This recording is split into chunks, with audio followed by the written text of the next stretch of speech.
My name is John Scanapiaco, and I am the co-chair of the global business team of a law firm called Baker Donaldson. We're about 800 lawyers in really throughout the Southwest and Southeast in Washington, D.C. And I also serve as the honorary consul from the United Kingdom in Tennessee. I'd like to take a minute just to welcome our really esteemed guests, both seasoned diplomats and seasoned trade and investment experts. To my immediate left is Consul General Diaz from Mexico, and to my far left, Consul General Theodore from Canada. I know we're kind of short on time, and we're also standing in between lunch and you, so I don't want to delay you anymore. Plus, we also want to reserve a little time for questions from the audience. Our topic today is we're going to focus on NAFTA, and let's just jump right in. And Consul General Diaz, maybe I can start with you.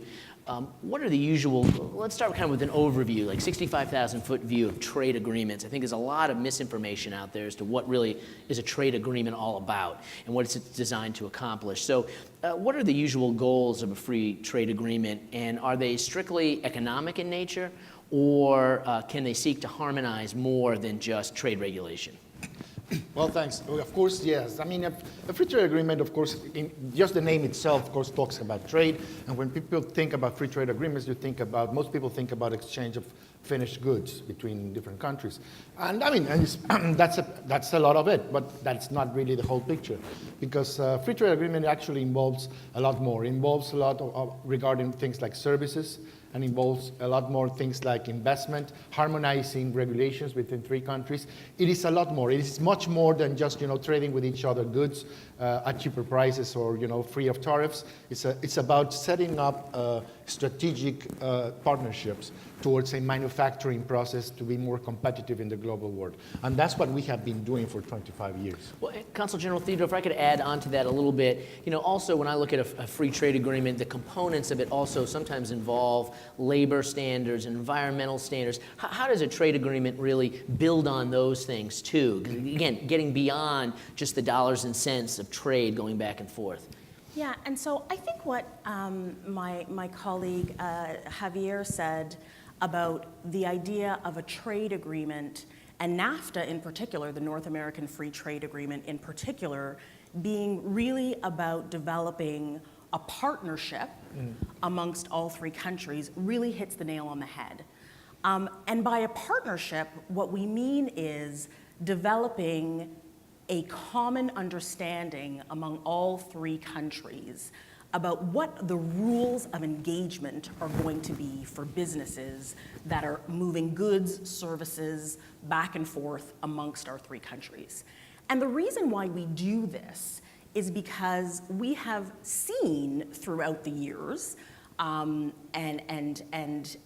not just over the last 23 years, but before NAFTA was negotiated, that as three things. That one, in order to grow an economy, you need businesses that thrive, right? All of us here have been listening to sessions where we're talking about entrepreneurship and how you can grow your business and build your business. So we all understand that business and businesses growing and thriving is really what drives our economy. It's what creates jobs, it's what creates wealth in all three economies, number one. We also understand that just selling within your country is only a small percentage of the actual consumers that a business has the potential for, right? So you go out there, like the opening night here when we had those young entrepreneurs that were selling that were competing for that prize. I mean, they will start off small selling in their communities, but the hope and the dream in terms of developing their business and growing the United States economy, the big hope and the dream is that they will become a large business that will sell to the world, right? That their consumer base will grow globally. And for them to do that, the rules that they engage in other countries need to be fair. They need to be fair and they need to be conducive to companies wanting to go out and sell their merchants to the world. And that's where we get back to things like labor, things like intellectual property rules, things that we hear about as buzzwords when we talk about trade and free trade agreements, but we don't actually necessarily understand what it means to an individual business. And so to a business person, if you decide that you want to sell globally, you don't want to work with different rules if you're selling to Canada, another set of rules if you're selling to Mexico, another set of rules if you want to sell to the UK. To the extent that we can harmonize our rules and that you know what the rules of the game are in those countries, that will enable you to sell your things or your services more easily abroad and then grow your business. And that is what a trade agreement does. And we do that in labor and environment as well, because, again, we want to make sure that countries have standards that don't dissuade people from doing business there, number one, and that don't create an unfair advantage to the businesses that are in that country versus businesses that are exporting to that country. And NAFTA has done that. Right? I mean, NAFTA very much so was, when it was negotiated 23 years ago, was the first agreement of its kind that really sought to create that community amongst our three countries. And as a result, study and study and study, time and time again, most recently the George W. Bush Institute has said that the North American economy is indeed the most competitive region in the world. Thank you. You know, we've heard a lot of talk in the mainstream media about deficits, and that deficits are bad, and these trade agreements have led to these deficits, and therefore we either need to just scrap them altogether or rework them in some way. Is that a fair way, Consul General Diaz, to measure whether a free trade agreement has been successful or not, just solely on this idea of a deficit versus a surplus? I mean, first of all, talking about NAFTA, yes. We are absolutely convinced that NAFTA is a success story. And NAFTA is a success story not only for Mexico, it's a success story for Canada and for the United States too. Why? Because thanks to NAFTA, all three countries in North America are more competitive now in the global environment. Like Nadia just said, we have been able to produce and to grow into the most competitive manufacturing hub in the world. No other region in the world is more competitive in terms of producing and manufacturing and selling goods and services all over the world than North America. And that's way beyond, trade deficits. Second of all, of course, I mean, a country's economic exchange with the world is not only counted in terms of the trade balance, the trade current account, basically, because there's something called the balance of payments of every country. And a balance of payments is composed of two main indicators. One is the current account, which is, yes, trade, for and against. But the other, which is conveniently forgotten, is the capital account, which is basically the amount of money that comes and goes because of that capital and investment around. And so that is a balance of payments of a country. And in that case, usually, and in most cases, including the United States, any trade deficit that happens on the current account is counterweight on the capital account in terms of the amount of money that's coming into the United States because of investment or capital gains from trade and investment, American investment overseas. So that's the real story. That's how really, serious economic people look at these sort of issues. On the greater sense, coming back to NAFTA, of course, the way we see it, and if we stick the conversation into, the current account, just trading. First of all, we don't only trade finished goods. We trade manufacturing intermediate goods between each other. Almost 80% of all the American exports to Mexico are not finished goods. They're intermediate goods. Almost 40% of what Mexico exports to the United States are intermediate goods, not finished goods. Out of every Mexican export to the world, that is actually 40% an American export. Because 40% of every Mexican product that is exported to the world is American content. If you compare that to China, in the case of China, that's 4% American content. So it's a very different story. And of course, that applies also with Canada. So the thing to always understand when we're thinking about what we are trading with each other and to go beyond this, export and import thing, is to think of what are we actually treating each other, what are we trading with each other? And we are actually mostly, trade, again, products that are being bought and sold between companies in our 3 countries because they are partners in a supply chain that is probably the most efficient in the world. Thank you. Consul General Theodore, do you want to add to No, that? I mean, I think that that Javier said it very well. I mean, to me, it is a little bit unfortunate that the conversation around the benefits of trade have sort of devolved into a conversation of whether it's better for you to buy more from us than we buy from you, or vice versa. Because, as Javier said, most of the things that we buy from each other, in fact, are then used to go into another product that is being made in our individual countries, right? And so it is, again, further evidence of the North American fortress, so to speak, in the North American region that we have developed through NAFTA, and that we would, in my view, be best to continue to exploit, frankly, globally. Because the more that we exploit that North American competitiveness, the better all 3 of our countries will end up. And I'll just say one more thing on this, surplus and deficit question. I think it's also useful to realize that no other country in the world uses the measure of deficits and surpluses in order to measure the benefits of a trade agreement. Mm-hmm.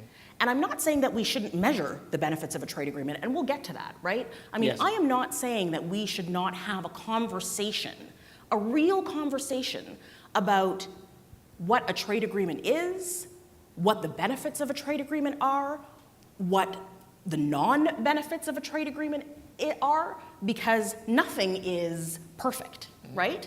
And there are pros and cons to everything. And so I do think that it's necessary to have that conversation. But it needs to be a conversation that is framed on the right pieces of the puzzle. Well, let's jump to that, because I think that is one of the biggest misconceptions, I believe, that is out there. I get my clients as a lawyer call me all the time, and they're worried about this, and they talk about surpluses and deficits. How do you believe we should be measuring whether, let's just use NAFTA, because that's what we're here to talk about. Yeah. How should we measure whether NAFTA has been a success? So, I mean, when we set out to negotiate NAFTA, we had 2 or 3 main goals, and Javier can correct me if I'm wrong. But, the first goal was to increase trade amongst our 3 countries. Why? Because we recognized, as we talked about at the beginning of this conversation, that the more that we, trade amongst ourselves, is the better we will be to compete globally with the rest of the world, and the more we trade amongst ourselves, the better our companies will be to grow and expand and therefore create jobs and wealth back home. So that was the first indicator, right? The first measurable indicator. The second measurable indicator was the creation of jobs. How many jobs have been created due to trade and NAFTA, right? How has the job growth in each of our countries compared versus when NAFTA was negotiated? To me, that's the second indicator. And then the third indicator, which I will put out there, which I think that it is an indicator that is really about hindsight being 20/20, because I don't think we thought about it that way at the time, but we should definitely think about it now as we are modernizing NAFTA, is how do our populations and our citizens understand trade to affect their everyday lives? And do our citizens and do our populations understand the benefits of trade and NAFTA? To me, that is a third and key indicator of measuring how well we have done with this trade, with this NAFTA thing, quote unquote. And I'm happy to tell you what from a Canadian point of view. Yeah, I'd like to hear from both of you, because I think so this is, Javier, I you think can this go is first if you'd important. like, and Yeah. No, and I love setting it up in that way, because first of all, in terms of increasing trade, from our perspective, it's definitely been a wide success. The trade relationship between the United States and Mexico, and between Mexico and Canada, has not only grown, it has multiplied. U.S. exports to Mexico since NAFTA came into being have grown by more than 7 times over the number of, the amount of traded exports. And the other way around, same here, our trade relationship with Canada has also multiplied several times over since NAFTA came into being. The total trade between us is, astonishing. I think it's over $1 trillion per day is being traded between our 3 countries. That is, flabbergasting.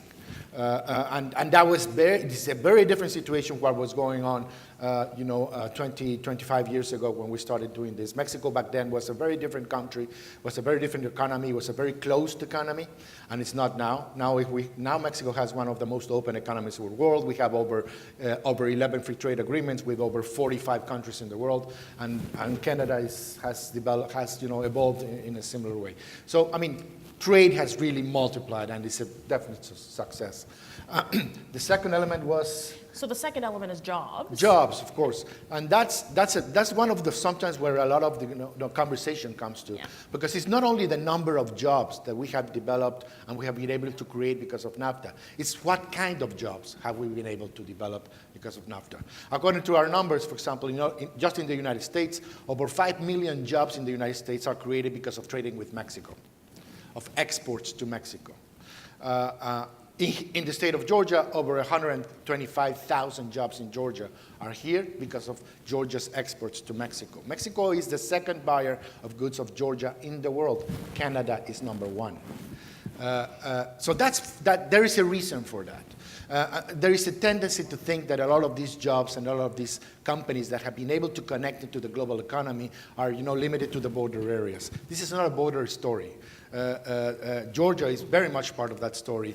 Tennessee is part of the story. Alabama, all the South is very much engaged into this because a lot of the strategy that the South has gone into attracting investment in some key economic activities that are attracting high-value jobs are exactly what's going on in our countries too. And the wrong way to approach is to think that we are competing with each other for those jobs. What is actually happening is that a lot of these high-end value manufacturing processes that are happening here, let's talk about cars, let's talk about aerospace, let's talk about some of all these other manufacturing hubs that are here present in the South, are trading every single day with Canada and Mexico, and we are more competitive as a region because the cars and the planes and the aerospace products that are being produced in the region are produced in all 3 countries.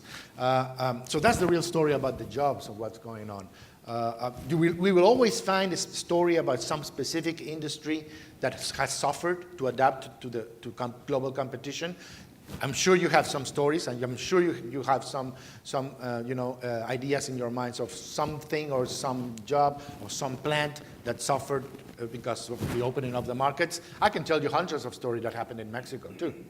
But at the 10,000 feet level, the real story is that the most of the economy and most of the jobs, not only do we have more jobs now, we have better jobs now because of an open economy.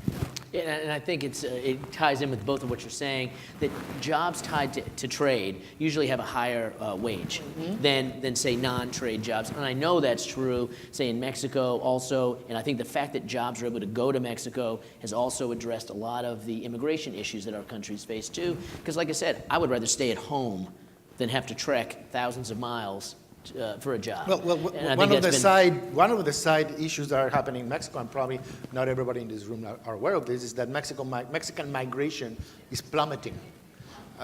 People leaving Mexico now is negative. There's more people going back to Mexico than people leaving Mexico now. And it's been going on for more than 5 years. So there can be a lot of reasons for that, and some of them have to do with the American economy. Some of them might have to do with demographics. In both Mexico and the United States. But one of the reasons is that there are jobs now in Mexico that were not available then. And people are not leaving Mexico the way they used to 20 to 25 years ago. That's right, and I think that, so, because I think that is one of the big misconceptions that we hear about, let's say NAFTA specifically. We read about it all the time in the newspaper. So let's kind of talk about, because I think there are many other, I'll call them myths. There's a lot of myths about NAFTA and trade. So Consul General Theodore, why don't we talk about a few maybe from maybe Canada's perspective on, and maybe there's one, I think, big elephant in the room on, we were just talking about it earlier. I don't know what you mean. I mean, listen, one of the big myths with regards to trade and NAFTA is, to me, the biggest myth is what we've talked about, is that NAFTA and trade does not create jobs, but it takes away from jobs.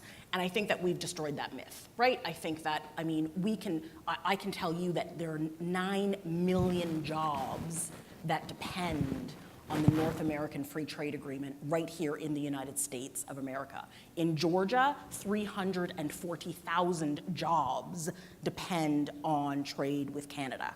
And then if you combine that with the jobs that depend on trade with Mexico, that is over 500,000 jobs in one state that depend on the trade relationship that we have developed with each other over 23 years. You know, I think that the other myth, which has been, you know, in the news lately with this whole steel and aluminum tariffs, is that reducing tariffs really results in countries dumping products into a market at a cost that is lower than the real value of that product. So, on the face of it, that is not a myth. There are countries in the world that have developed as their domestic policies to create an overproduction of certain products like steel and aluminum, and then seek to dump them at lower prices in Canada, in the United States, and in Mexico. That is not a myth, absolutely. And what I think that we need to do as a North American bloc is work together to discipline those countries, to make them aware that we understand what they are doing and that we are going to put measures in place to prevent them from doing that. What I think is harmful is taking a broad strokes approach that punishes workers and businesses who are perhaps sourcing steel and aluminum from countries that are not underpricing their product, but that perhaps produce a product, a certain type of steel and aluminum that is not produced in the United States, for example, or frankly, that has decided to source their steel and aluminum in a country, say like Canada, or a country like the UK, that for whatever reason, because, you know, in the case of Canada, a lot of times it might be closer, right? Depending on where you are in the United States, it might be closer to source from Canada than it is to source from another place across the United States. It actually might be cheaper. You might actually be able to get the product cheaper for various reasons in Canada, but let's remember that then that steel comes back into the United States, is put in a product like a Coca-Cola can, like tires, like automobiles, and that is assembled here in the United States, and then re-exported to places like Canada and Mexico too. I'm not sure how much U.S.-made cars are exported to Mexico, but your number one export market for a lot of your cars here built in the United States, Canada, right? And I can tell you that a lot of the foreign-owned companies, like Kia, like Toyota, like, you know, name others, that have decided to invest and set up those automobile manufacturing plants here in the Southeast United States, have done so because they know that when they come here to the United States to invest, they are able to take advantage of that North American market where they can get their inputs at a cost that makes sense for their business model. And that allows them to then sell their product to people at a price that people are willing to pay for it. Yeah, I mean, it's true. I mean, an auto part, I think, goes across the border 6 or 7 times six to seven before it gets put times. into a finished car. Georgia's number one export to Mexico is cars. Yeah, that's right. That's right. Well, Consul General Diaz, what kind of misconceptions or I call them myths, do you think still exist vis-a-vis trade, U.S. and Mexico? I would probably focus, of course, way back again on the issue of making sure to understand that the trade relationship and what we have done through these years through NAFTA is create a region that is highly competitive. Nadia was talking about those 3 elements, and the third one was a little bit of the public's perception of the benefits of trade. And I would say, I mean, in a sense, in a little bit of a self-criticism sense, I think to some extent, at least Mexico, and I think the U.S., probably Canada, we haven't done as a great job on that as we have done on the other 2 Absolutely. bits. People in Mexico don't have this sense of being part of North America as a region that manufactures together. And I think pretty much the same happens here, and pretty much the same happens in Canada. We don't have the same flag like the Europeans do, or Mercosur, or some other regions of the world. We don't aspire to the common currency, but so we don't think of ourselves as part of the North American free trade market, free trade manufacturing hub. But we are. That's what's actually going on. So we can do a better job on that.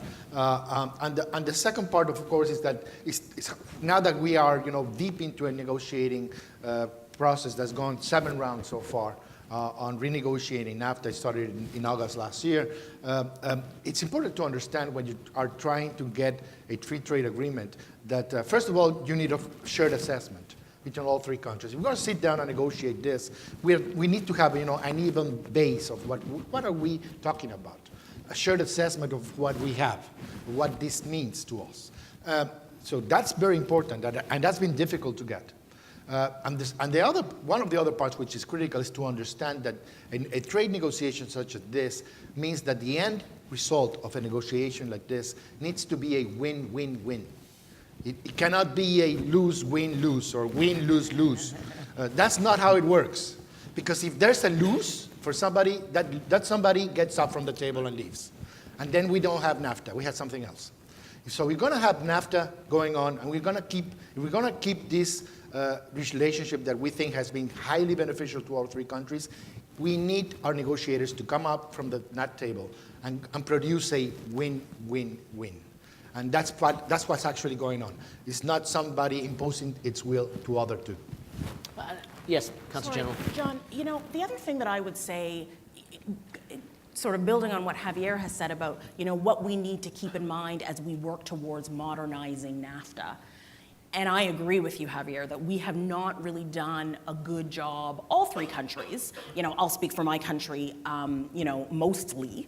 But I think that all 3 countries really haven't done a good job in communicating that North American competitiveness region and the benefits of trade.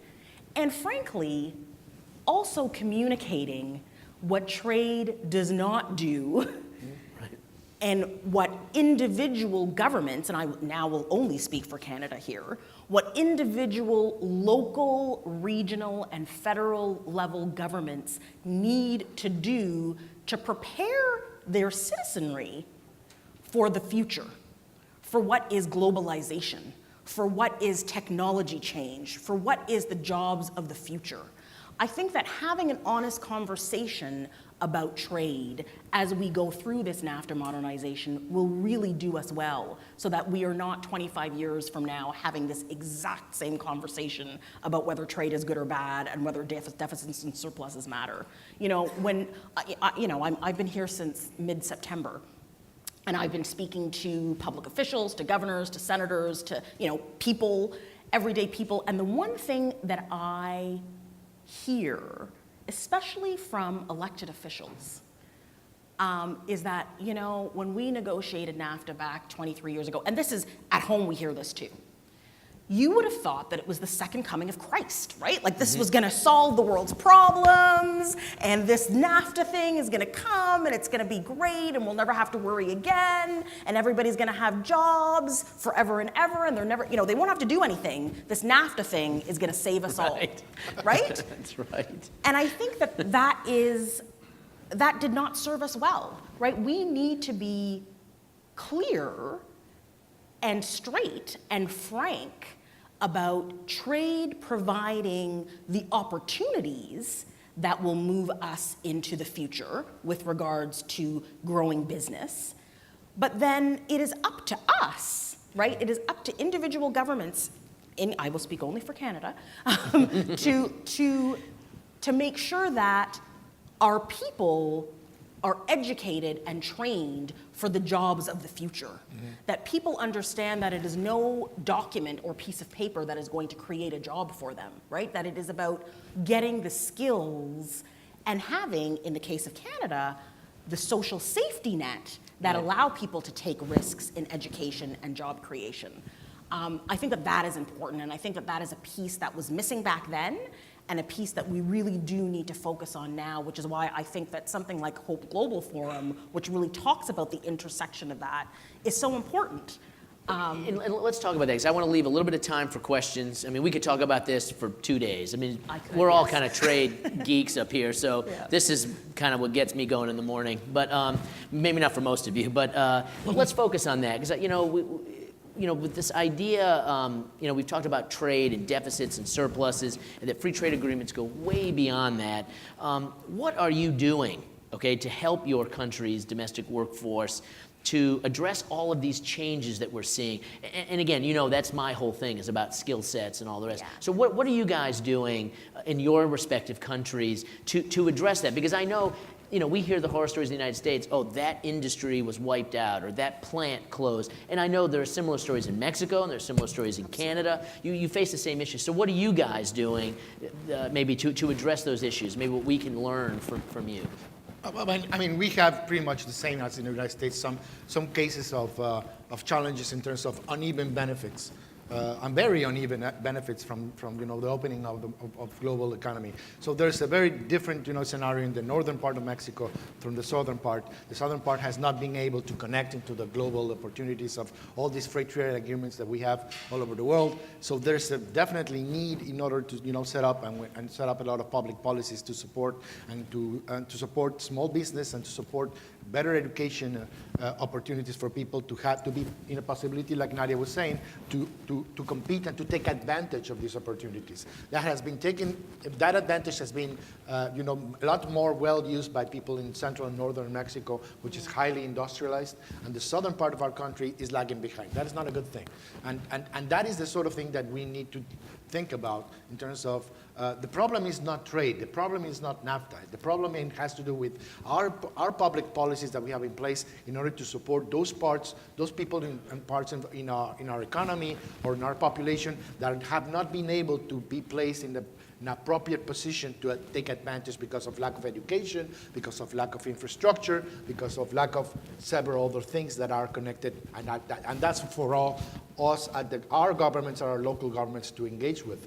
And that is very critical because what has caused a lot of many of the jobs that have been lost in Mexico and the United States and Canada have not been lost to trade. They have been lost to technology, and they have been lost to lack of competitiveness in some of our countries, some of our production parts of our countries. So that's a lot of what Mexico has been doing in terms of serious and very deep structural reforms on telecommunications, on energy, on education, that is geared towards setting up the economy in a better position for the future. Great.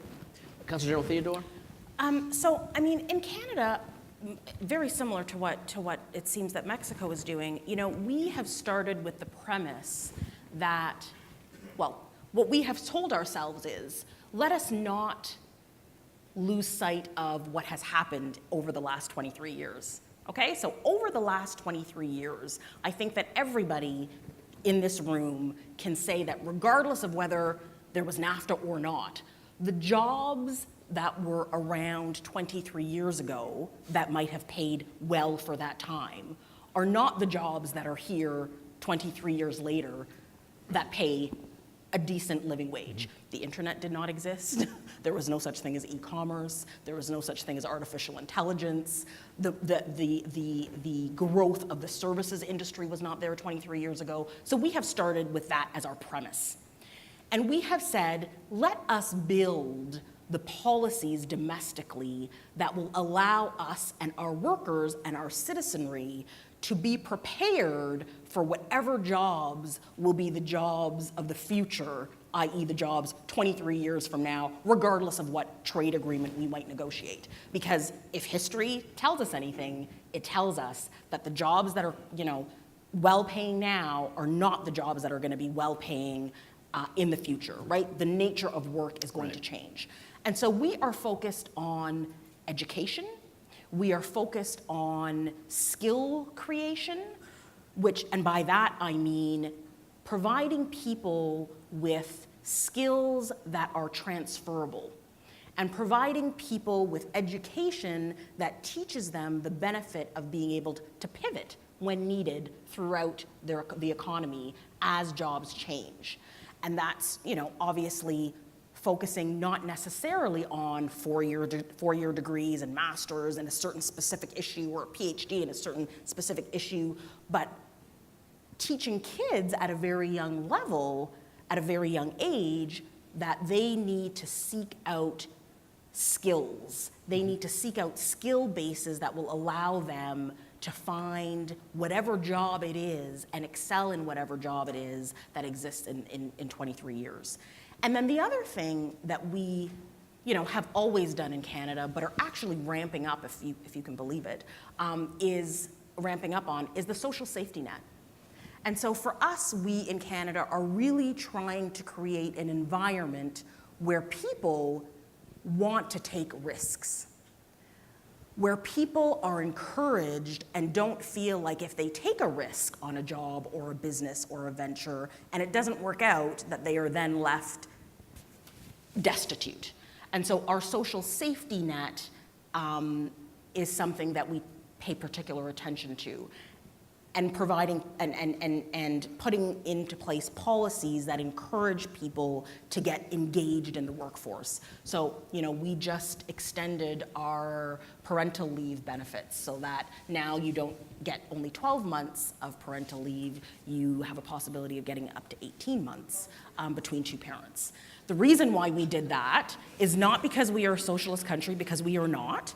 It is really because we are trying to encourage women to get back into the workforce faster after having a child. And you say, okay, well, extending maternity leave or parental leave, how does that work?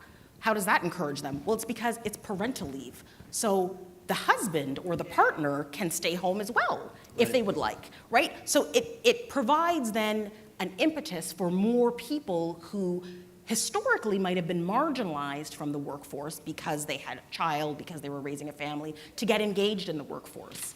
And I just have to say, and maybe you were gonna do this, John, that I have to give a plug, honestly, and I can only speak to the Southeast because that's where I am, for the Southeast states and what they are doing on workforce development. Because what I have seen over the past 6 months in Georgia, in Tennessee, in Alabama, I'm not leaving out any state, I'm just saying that, in the 6 states that I am responsible for, they are really also doing that. There is a huge emphasis on workforce development. There is a huge emphasis on retraining and providing adults an opportunity to get education that they might not otherwise have received.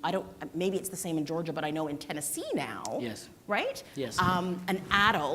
Any adult student can actually get up to 2 years free college education, community in a college community or college. a technical school, So, technical certificate. I mean, those are things that the Southeast is also doing, and Canada is doing a lot of the same things.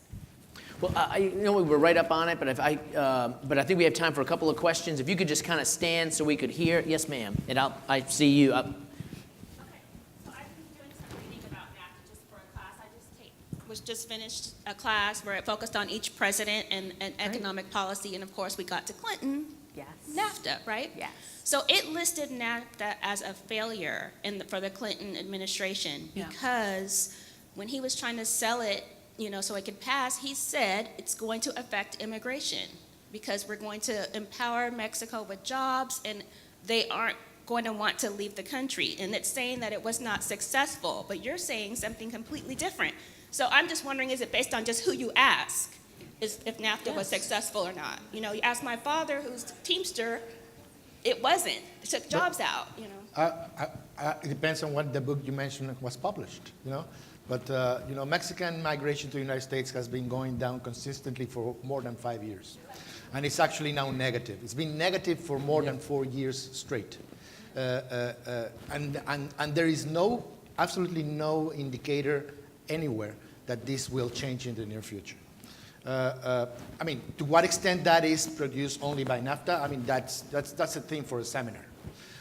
But I mean, definitely one of the reasons what is going on in Mexico is, you know, the creation and the generation for the past few decades of a rebounding middle class in Mexico. Mm-hmm. That is very much connected to those places where a lot of these manufacturing hubs that have been created through these supply chains have been created thanks to NAFTA.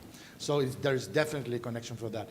It would be unreal and it would be unfair, I think, to expect something like that, which brings from, you know, very deep demographic and economic changes, to happen overnight. So in my sense, it would be unfair to blame the Clinton administration, because, I mean, this started in '93, and we are now seeing some of the results in the past few years. Sir, in the gray suit. Yes, my mother was born in Calexico, and she now lives 6 miles from the Tijuana border. Having said that, I was very surprised to see that there's condos being built in Baja California for over $200,000. Having said that, one thing that you haven't addressed is wages. Here in Georgia, the wages start at $5.15.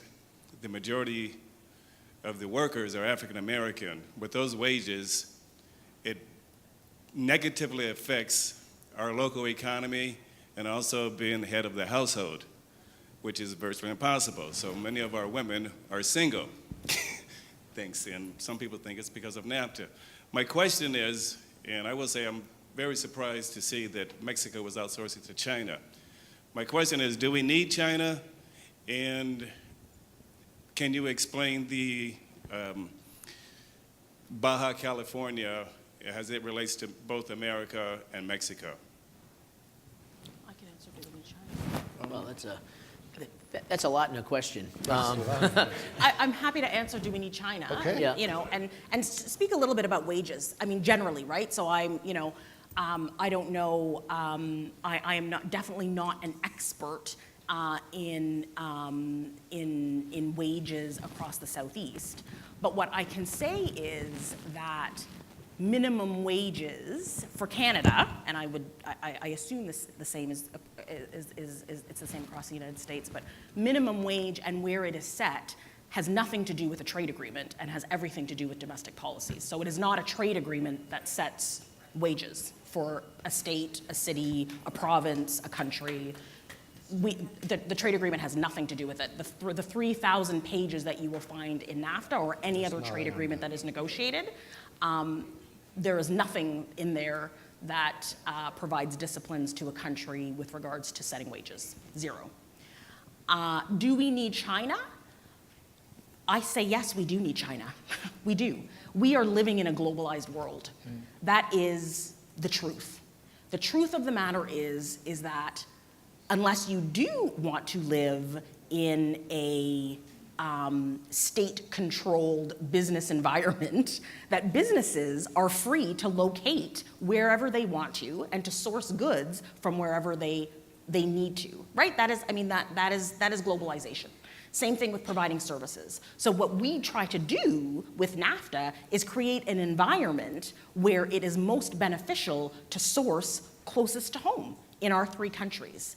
Do we need, in my view, to work with our friends in China to make sure that they are not creating a situation where they are unfairly prejudicing our companies and our businesses to their advantage and to our disadvantage?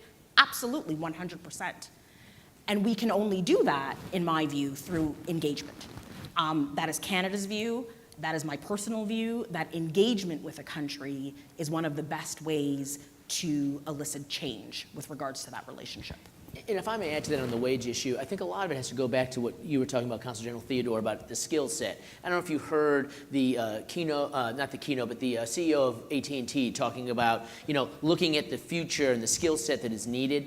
It's that investment in what I'll call job training. So taking this skill set of jobs that really were 23 years ago and making sure that the local workforce has the skill set to then be able to do what we'll call advanced manufacturing. Because those jobs traditionally have a higher wage rate. Okay? So you have an investment in retraining those workers, both young workers coming out of high school, as well as the older workers that may have been displaced because of free trade, globalization, automation, any of the many factors that are leading to this. Then at the same time, you need investment in infrastructure. So those communities that have been affected by the loss of a plant closure or layoffs, then have the ability to attract whether it's foreign investment or domestic investment in this advanced manufacturing. So I can speak for my state, for example. We have Tennessee Promise, which is high school kids have free 2-year education at community college, technical school. Tennessee Reconnect, so taking older workers who have been displaced, who have not achieved a college degree, they can go to college for free as well and get this community college or technical certificate. At the same time, they've passed recently a bill, it's called the Tennessee Broadband Accessibility Act, and it provides grants and subsidies to promote the investment in broadband in rural communities, less urban communities, They're doing it where in Georgia as well. where they don't have that reliable broadband. Okay, and if you don't have reliable broadband, I hate to say it, it impacts your ability to attract investment. Because if I can't communicate with my vendors, with my customers, so that's that global supply chain, I am less likely and probably unlikely to invest in that community. So and again, there's other things that need to be done, but if you talk about infrastructure investment and also investment in our people, our citizens, I think that's how you get then those wages to come up, because you're doing higher value add type work. And that's what we need to start thinking about, is not protecting old industries, okay, where there's just no future in it, okay, but also thinking about how can I move my communities into these advanced manufacturing or other service-oriented industries, but making sure my people have the skill set. I think it all ties in with that. And the free trade agreement, I think it's just a foil that is used. It's something to blame. When really I think we have to look inward and look at ourselves and say, have we taken care of our people? Because again, all of us, I think you've heard it, I've heard it every seminar or program I've been to, it's that investment in the people. Whether it's at a company level, the micro, or at a macro level, state or nation-based. That's really where I think we're failing, and we need to do a better job. Oh, I think we are done. I'm sorry. I think I want to thank our panelists. But yeah, come up, Consul General Diaz, Consul General Theodore. I mean, what a great job. True experts in this area. So.